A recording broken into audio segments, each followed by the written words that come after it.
kita bakal menjelaskan penelitian sosial kita, yaitu analisis budaya FOMO terhadap gaya hidup remaja di Kota Depok.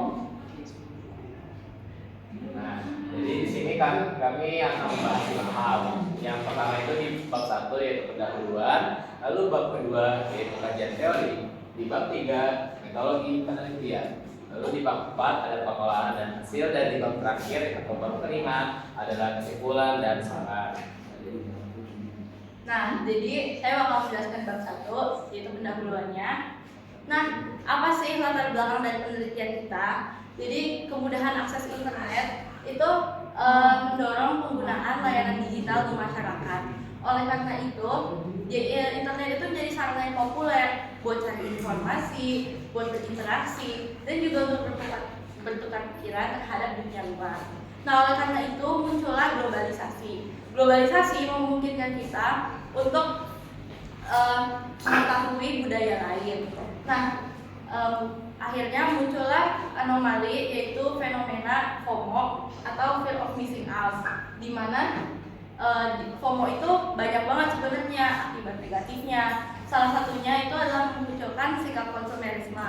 Dan jika konsumerisme itu berkembang, itu bisa menjadi bisa memengaruhi gaya hidup yang ada di remaja Kota Depok. Nah, identifikasi masalah kita, jadi berdasarkan latar belakang, maka identifikasi masalah kita adalah bagaimana fenomena fear of missing out berkembang dalam gaya kehidupan masyarakat di masyarakat remaja di Kota Depok. Nah, jadi kita tuh punya berdasar masalah agar penelitian kita itu terfokus dan tidak meluas kemana-mana. Maka kita hanya melakukan penelitian ini berdasarkan topik dan wilayah cakupannya hanya di Kota Depok saja. Terus rumusan dari masalah kita ada 1, yaitu bagaimana budaya FOMO mempengaruhi gaya hidup remaja di Kota Depok. Nah, tujuan dari penelitian kita adalah memberikan jawaban atas rumusan masalah. Nah, yakni adalah mengetahui bagaimana fenomena FOMO mempengaruhi gaya hidup di kalangan remaja Kota Depok. Next. Nah, manfaat praktis bagi orang tua yaitu menentukan pola asuh yang tepat bagi anak-anak remajanya. Bagi pemerintah yaitu menentukan solusi yang tepat bagaimana cara menangani masyarakat remaja yang terjerumus ke FOMO. Kemudian bagi guru dan sekolah yaitu diharapkan hasil dari penelitian ini dapat membimbing siswa-siswa atau anak-anak yang telah terjerumus ke dalam FOMO. Kemudian bagi lembaga kemasyarakatan mirip seperti pemerintah, yakni mendapat solusi bagaimana cara mengatasi FOMO tersebut. Dan bagi remaja itu sendiri diharapkan dapat memunculkan kesadaran atas fenomena FOMO. Kemudian ada manfaat teoritis.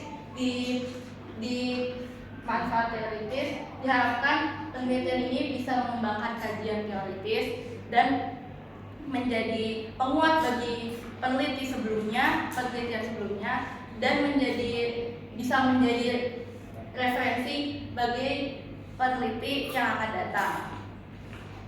Nah, lalu di bab 2 atau bagian kedua yaitu kajian teori. Nah, pertama-tama itu apa sih? Tadi kan saya sudah menjelaskan mengenai latar belakang dan lain-lain. Lalu kita masuk saja yang itu apa sih FOMO itu? Jadi FOMO atau fear of missing out yang termasuk atau tergolong sebagai rasa takut seseorang. Nah, rasa takutnya ini adalah dalam bentuk rasa takut tertinggal atau tidak ikut serta dalam pengalaman yang menyenangkan yang dilakukan oleh orang lain. Nah, pada tahun 2011, GYC Intelligence menyatakan bahwa FOMO ini muncul dari kekhawatiran karena tidak terlibat dalam aktivitas orang lain. Nah, pada tahun 2013, Prigozhin menyebutnya sebagai pada tahun 2013 menyebutnya sebagai kecemasan sosial yang membuat seseorang ingin terus-menerus terhubung dengan apa yang dilakukan oleh orang lain. Sedangkan pada tahun 2021, McGinnis menambahkan bahwa FOMO adalah perasaan yang memabukkan dan melelahkan karena membuat seseorang ingin terus-menerus untuk melakukan banyak hal agar tidak merasa tertinggal atau kurang update.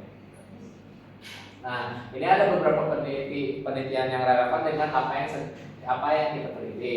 Nah, di sini kami mengambil 4. Yang pertama ialah dengan judul fenomena fear of missing out dalam gaya hidup remaja perkotaan Kota Bekasi, karya Ananda Aulia Fitriana tahun 2024. Nah, persamaannya itu sama-sama membahas tema tentang FOMO yang terjadi di masyarakat atau rakyat Indonesia. Nah, perbedaannya ini di dalamnya lebih membahasnya itu lebih ke Kota Bekasi, sedangkan kami di Kota Depok. Nah, lalu yang kedua ialah dengan judul hubungan antara kepuasan hidup dengan fear of missing out pada siswa MAN 1 Kota Semarang, karya Heni Rahmawati pada tahun 2023. Persamaannya itu sama-sama membahas tema mengenai fenomena FOMO yang ada terjadi di kalangan remaja. Sedangkan perbedaannya di dalamnya pembahasannya mereka lebih membahas fenomena FOMO yang mayoritasnya terjadi di MAN 1 Kota Semarang dan di platform media sosial. Lanjut. Nah, yang ketiga ialah dengan judul pengaruh harga diri terhadap fear of missing out pada remaja pengguna media sosial Instagram di Kota Makassar, karya A. Rina Syanina pada tahun 2021. Nah, persamaannya itu sama-sama membahas fenomena FOMO yang terjadi di kalangan remaja. Nah, perbedaannya itu di dalamnya pembahasannya mereka lebih membahas fenomena FOMO ini yang terjadi di platform media sosial, terlebih khusus yaitu di platform media sosial Instagram. Dan yang terakhir ialah gambaran fear of missing out pada mahasiswa Pekanbaru, karya Muhammad Ali Hasan Abdullah pada tahun 2021. Nah, persamaannya itu sama-sama membahas tema mengenai fenomena FOMO yang terjadi di kalangan remaja Indonesia. Nah, perbedaannya ialah di dalamnya lebih membahas fenomena FOMO yang mayoritasnya diambil dari platform media sosial. Yang ketiga ada metodologi penelitian. Yang pertama, ini ada tempat lokasi penelitian kita di Kota Depok, tepatnya di Kecamatan Cinere. Selanjutnya ini adalah waktu penelitian kita dari kita memulai perencanaan penelitian pada April 2025 sampai penyelesaian di Juni 2025.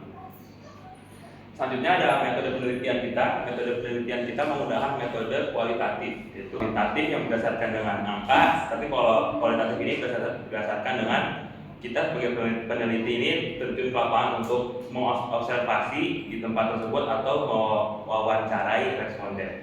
Lalu ada prosedur pengumpulan.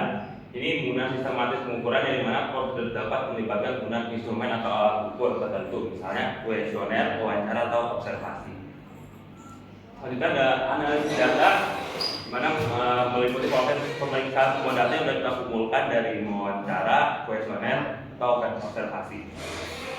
Jadi ada teknik-tekniknya. Pertama, pengumpulan data, itu kita mengumpulkan data dari wawancara, kuesioner, atau observasi. Kedua, ada reduksi data, yaitu kita memilah data yang kita tidak perlukan dan data yang kita perlukan. Ketiga, reduksi data, itu setelah kita memilah data, kita merubahnya menjadi sebuah teks naratif. Dan yang keempat adalah menarikkan kesimpulan, yaitu menarik kesimpulan dari data-data yang sudah kita pilah dan jadikan teks naratif tersebut.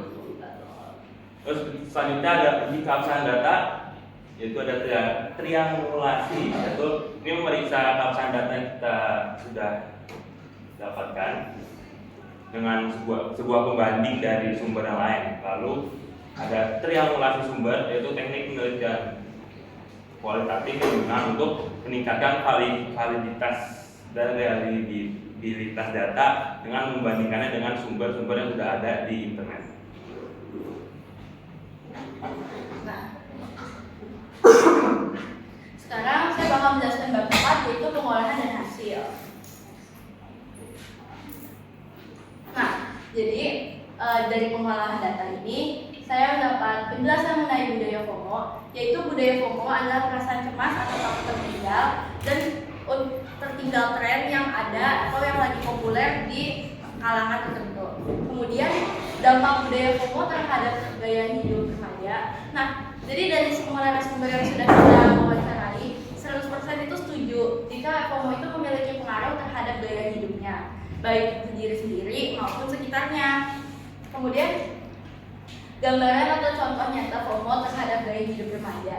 Nah, salah satu dampak FOMO adalah ketergantungan untuk menentukan pilihan, untuk mengambil keputusan. Nah, di sini orang-orang itu lebih tergantung kepada teman-temannya daripada memiliki pendirian sendiri tentang apa yang harus mereka pilih. Nah, mereka cenderung mengambil keputusan secara impulsif tanpa pertimbangan yang matang karena takut ketinggalan tren atau momen yang penting. Nah, dampak budaya FOMO terhadap gaya hidup remaja di Kota Depok. Nah, sifat remaja yang masih labil dan gampang dibentuk oleh pengaruh luar. Jadi remaja itu cenderung memiliki perasaan ingin diterima orang lain dengan berpenampilan atau berperilaku sesuai dengan komunitas yang dia ingin agar bisa diterima oleh komunitas tersebut. Terus menurut narasumber ada iya banget sangat berpengaruh. Menurut aku tren kayak Tumblr yang harganya sampai 500.000 agak berlebihan buat aku yang orang biasa aja. Ini disampaikan oleh Audrey, siswi SMA tadi Pertiwi yang berumur 15 tahun. Yang kemudian menambahkan, jika memiliki Tumblr mahal bermerek, itu menjadi sebuah salah satu kebutuhan. Dan orang merasa perlu memiliki Tumblr tersebut agar tidak dianggap ketinggalan tren atau tidak gaul. Nah, lalu yang terakhir ialah kesimpulan dan saran dari bab 5. Nah, jadi dari yang sudah kami sampaikan, kami telah mengumpulkan fenomena FOMO di kalangan remaja Kota Depok ada 5. Yang pertama itu fear of missing out atau FOMO muncul karena kecemasan tertinggal tren dan info di media sosial. Lalu FOMO ini juga mendorong remaja untuk mengikuti tren agar diterima di sosial atau di sekitar masyarakat. Nah, ini tuh memicu konsumsi impulsif dan tekanan mental seperti stres, cemas, dan insecure. Lalu juga banyak remaja yang terindikasi dari belajar dan pengembangan diri akibat terlalu fokus pada media sosial dan tidak fokus dalam belajar dan sekolah. Nah, tapi namun sebagian remaja sudah mulai sadar bahwa ini itu sangat penting karena pentingnya selektif terhadap tren dan menjaga gaya hidup sesuai kemampuan. Nah, yang terakhir itu kesimpulan dari keseluruhannya itu ialah FOMO ini berdampak nyata pada pola pikir atau mindset. Nah, mindset, konsumsi, dan juga interaksi sosial. Nah, untuk solusinya ialah perlunya kesadaran diri dan literasi digital untuk hadapi tekanan sosial secara sehat. Nah, ini untuk sarannya, kami menyarankan beberapa hal untuk fenomena FOMO ini. Yang pertama itu ialah solusi dan harapan menghadapi FOMO. Nah, yang pertama itu fokuslah pada pengembangan diri, tingkatkan ilmu, keterampilan, dan sikap positif. Yang kedua, cintailah diri sendiri. Jangan membandingkan diri kalian dengan orang lain. Kalian itu sebenarnya sudah mampu, tapi janganlah berlebihan dan melebihi batas diri kalian masing-masing. Lalu yang ketiga ialah batasi media sosial. Hindarilah dampak negatif akibat penggunaannya yang berlebihan. Lalu yang keempat, syukurlah apa yang kalian miliki. Nah, rasa syukur itu meningkatkan kebahagiaan, mengurangi stres, dan memperkuat hubungan sosial. Ini juga berhubungan dengan secara fisik, rohani, maupun yang lain. Dan yang terakhir adalah ciptakan interaksi sosial sehat. Hargai perbedaan tanpa terjebak tren.